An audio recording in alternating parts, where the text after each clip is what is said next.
I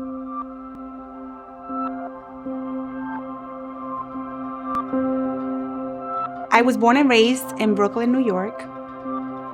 When I was 18 years old, I met Angel.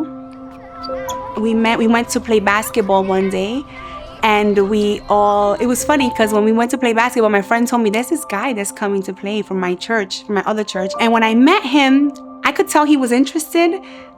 He was attractive to me, but I was like, oh, whatever. We started dating, and unfortunately, we were both raised in church, but we let our flesh get the best of us.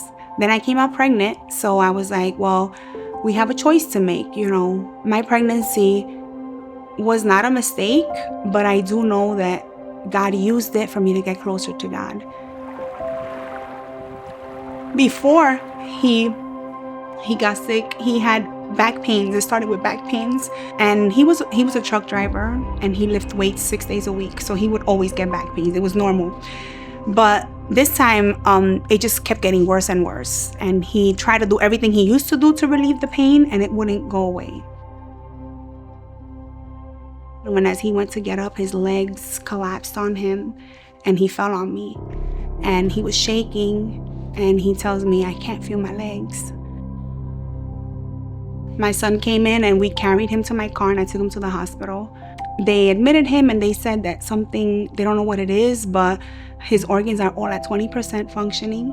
And finally, the doctor told me they're going to have to intubate him, and if I can get his last words, because I may not talk to him for a long time. On December 23rd, the doctor told me that he struggled a lot throughout the night. At 5:03, 5:04 in the morning, I woke up and I went to the restroom, and when I came back, I saw a missed call. When I called the number back, it was the doctor, and he told me that my husband had passed.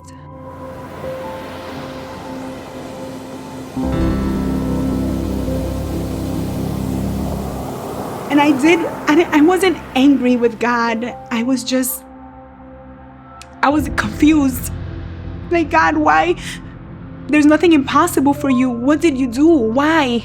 And that's when I felt the Holy Spirit tell me, you wasn't standing for your marriage for him to be yours.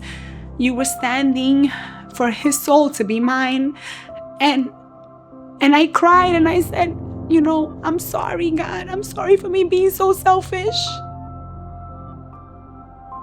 Through all of that, I never left God. I always clinged on to God, and I believed that God had a purpose. And everything I went through, not all the time in the moments that I went through it, did I feel like God was there with me. Even if in the moment you don't understand it, even if in the moment it doesn't seem like it can be real, like this cannot be God. But whatever the enemy tried to use for evil, God will turn it for good if you believe and trust and know and continue to cling on to his word. He's faithful, and he's more than enough.